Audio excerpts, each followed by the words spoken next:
ఇచ్చాడో ఆ వాక్యాన్ని, కట్టడలను, విధులను దాటి వెళ్ళిపోవద్దు.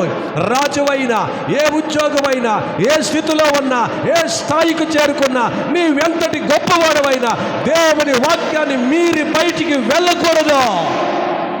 ఎప్పుడైతే దేవుని వాక్యములో కట్టబడి ఉంటావో, దేవుని వాక్యానికి విధేయుడై ఉంటావో, సొలొమోనుతో దావీదు చెప్పినట్లుగా నీ పిల్లలను ఇదిగో ఆశీర్వదించబోతా ఉన్నాను, రాజ్యమును ఏలబోతా ఉన్నారు సొలొమోను, నీ పిల్లలు దీవెనకరముగా మారబోతా ఉన్నారు.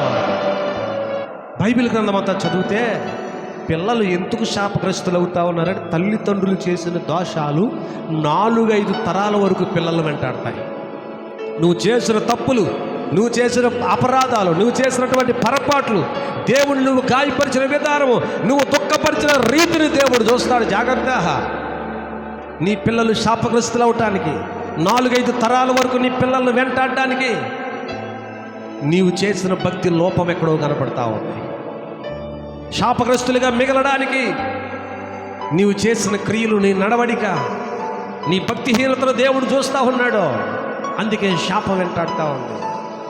అనుభవనీయుడైన దావీదు, భక్తుడైన దావీదు, ప్రార్థనాపడైన దావీదు, కీర్తనాకారుడైన దావీదు, వాద్యకారుడైన దావీదు, దేవుడితో అనుభవాలు కలిగిన దావీదు చెప్తా ఉన్నాడు, నా కుమారుడైన సొలొమోను, లోకులందరూ పావలసిన మార్గంలో వెళ్ళిపోతానురా, నేను చనిపోబోతా ఉన్నానురా. అయితే నేను చనిపోయే ముందు కొన్ని విషయాలు జాగ్రత్త.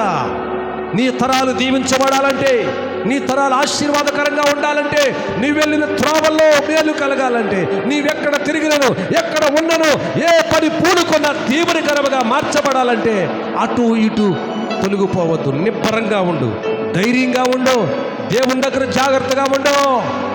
పూర్ణ మనసుతో, పూర్ణ హృదయంతో నీ పిల్లలు దేవుడు అనుసరించడం నేర్పించరా. వాళ్ళకి వాళ్ళు ఆశీర్వదించబడతారు, వాళ్ళు దీవించబడతారు.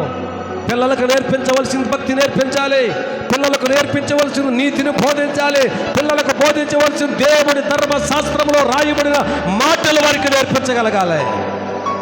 అప్పుడు మన తరాలు దీవించబడతాయి, మన తరాలు ఆశీర్వదించబడతాయి.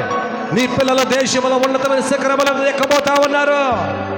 దావీదు తన కుమారుడు సొలొమోను చెప్తావు, నా కుమారుడా, నా కుమారుడు, ఇది నేర్చుకోరా, దీవించబడతా, ఇది నేర్చుకుంటే ఆశీర్వదించబడబోతుంది, చనిపోబోతా ఉన్నాను. ఆస్తి ఏంటో తెలుసా? భక్తి ఆస్తి దావీదు సొలొమోనుకి ఇచ్చాడు. ఇది నేర్చుకుంటే దీవించబడతావు నాయనా, ఇది నేర్చుకుంటే నీ తరతరాలు ఆయన ప్రమాణం నెరవేరబోతా ఉంది. ఆయన ఖచ్చితంగా నీకు సహాయము చేయక మానడు, ఆయన ఖచ్చితంగా నీకు ఉపకారము చేయక మానడు. ఆయన మేలు చేయబోతా ఉన్నాడు, ఉపకారం చేయబోతాం. కానీ యెహోవా ధర్మశాస్త్రంలో రాయబడిన మాటలు, కట్టడలు, విధులు ఏమైతే ఉన్నాయో వాటి చొప్పున నడుచుకుంటే దీవెనకరంగా, ఆశీర్వాదకరంగా మన తరాలు దీవెనకరంగా మారబోతా ఉన్నాయి. ప్రార్థన చేసుకుందాం. దేవుడి మాటలు మన వినికిడిలో దీవించునుగాక. అందరూ పైకి లేచి నిలబడి ఎవరి స్థలంలో వారే అందరూ కలిసి మనం ప్రార్థన చేద్దాం. యేసయ్యా నీకు స్తోత్రాలు, స్తోత్రాలు, స్తోత్రాలు, స్తోత్రాలు. హల్లెలూయా.